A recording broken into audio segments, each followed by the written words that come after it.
Gentlemen, Antonio here. Today I'm going to be giving you 9 tips on how to collect money when somebody owes you money. And it came from a scenario in which someone did owe me money earlier this year. Talked with a friend of mine and he had a similar problem. And we approached it in very different ways. And I thought it was just interesting. So I took some tips from him, took some tips of that I follow, and I want to start this off though. I'm not going to talk about legal action. I'm not going to talk about mediation. Not going to talk about debt collection. Not going to talk about issuing death threats. No, guys, I'm not going to go down that route.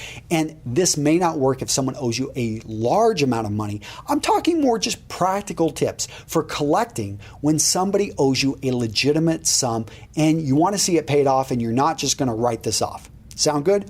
All right, guys, remember, I also support this with an article over at Real Men Real Style. I'm going to link to that down below. And if I missed something, please let me know in the comments, maybe a story of how you've collected debt. I've heard some great stories, and I'd love to hear from you, especially if you've got one that's pretty good. All right, guys, let's get into this. So tip number 1 is to get paid first. When I was getting my MBA at the University of Texas, I remember going to Dell Computers, saw a lot of cool things there, learned a lot, but one thing that stuck with me when it came to finance is Dell collected the money first, then they took control of the inventory. They built the computer, and literally within hours, it was out the door. So they had almost zero inventory, and they were able to, basically they had the money from the customer. That put them in a very strong financial position. Fast forward a few years later when I started a tailored suit, that's exactly what I did, and was probably why my business did so well. Simply, we had our finances straight. We never really had to deal with an outstanding debt issue because people paid first. So if you can get the money up front, always do that. All right, tip number 2, automate the payment. Now, this may not be easy if you're, dealing with an individual or if it's a friend. However, if you've got a business and you can find a way to automate the payment so that it's going to run on their credit card, so it's going to automatically be pulled out of their account, you want to go that route. Again, more towards business, but I think so many people don't think to actually set it up so the payment will happen. There's a reason we pay our mortgage every month. It simply is automated. We don't even think about it. We've already budgeted for it. Point number 3 is ask for the payment. So this one kind of makes it kind of funny, but a lot of times we think that someone is going to remember to pay us. And I'll use a personal example, and I felt really bad about this, but I had some of my employees who we had a payment system set up, but for some reason it stopped working. I know 1 month it just failed to work, and they never told me. And so literally for 5 days, I finally get an email, and I'm like, they were asking about, hey, Antonio, we didn't want to bother you with this, but we didn't get paid. Please tell me. Sometimes that I thought it was paid, and somebody may think that they've already paid you, or they forget about it. Believe me, they've got other things on your mind. So don't be afraid to ask for the payment. Ask for it at least 3 times, and preferably in writing, and that you can confirm that they did receive it. If it's someone that maybe is a little bit more business, maybe send a certified letter that they know they get it, or ask for a quick return on email to confirm that this was received. And there are some services out there which can actually even confirm that somebody has actually read something. All right, so point number 4, have a date. Have an exact date in which payment is due. I've had some people, and it was funny, I was talking with a buddy of mine. He expected payment within basically immediately.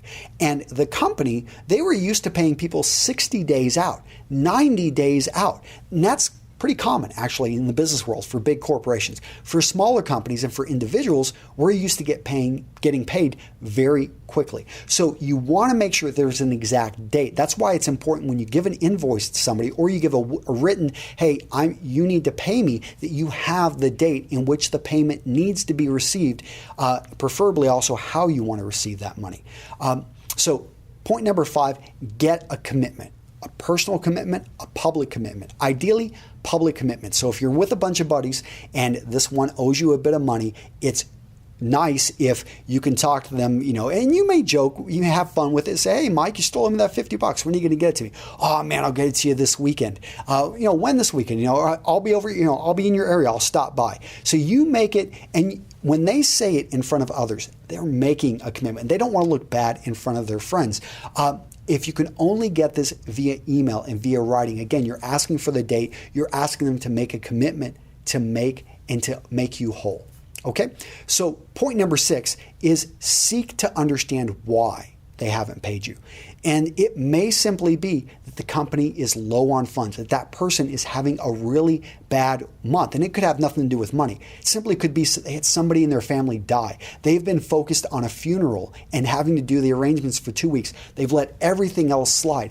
Life happens, that people have kids, they get sick. Things roll in. I know that some of you guys are like, well, that shouldn't matter. Well, it does. And life happens. So try to understand why. Try to, build that into your system. At the same time, you want to be made whole and you want to go back, get a date and get how they're going to pay you and work on that. So once you understand the why. Number 7, this one I'll give you a really good story on. Ask the right person. So money I was owed earlier this year. I kept working with the representative of the company and I kept getting the runaround. And literally we had 7 or 8 emails go back and forth. And I just got frustrated with it because this is 6 months past due. So I could, write a threatening letter, or I could say, hey, I'm going to report this to the IRS as a bad debt. What I decided to do is actually contact the president of the company. Now, this is the way it works in those larger companies. Whenever the president or the owner of a company says something, it gets done. Versus sometimes people and it's not their fault. They're just running in the roadblocks. And her roadblocks seemed legitimate to her, but as a small business, I wanted my money. So it was something that as soon as the president said, you need to get this guy paid and you need to get it done in the next, I had the CFO of the company and I had multiple people making things happen. I got that check and I cashed it and it cashed. So, it's one of those things. Sometimes you have to go to the right person. You have to go to the decision maker. All right. So point number 8, guys, is to consider negotiating. It may just be that they're not going to be able to, especially on a larger debt, they may not be able to meet the financial means. But maybe there's something that's more valuable to you.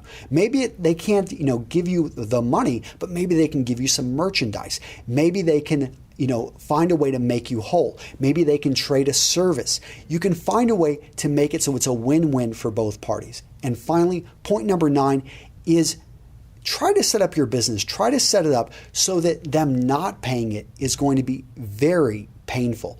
A lot of companies, a lot of service companies have done this. So if you had to, let me just use Facebook as an example. If Facebook started charging $5 a month, I know a lot of you guys would say, I'm gone. Or if YouTube started charging $10 a month for access, a lot of you guys would say, I'm out of here. However, we do pay for Netflix. We do pay for a lot of other communication services. If you think about what Facebook does for me personally, I've got so many friends and connections only through Facebook.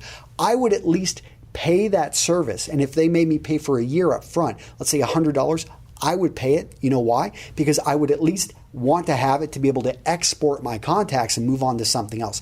So set up the system, set up the game so that if they're going to not use your services, if they're going to not use your company, if they're going to not work with you or not, pay you, that it is very painful for them to not do that. So guys, those are my 9 tips. I would love to hear from you in the comments down below on how I could make this better, what I missed, some of your stories. And guys, I'll see you in the next video. Take care.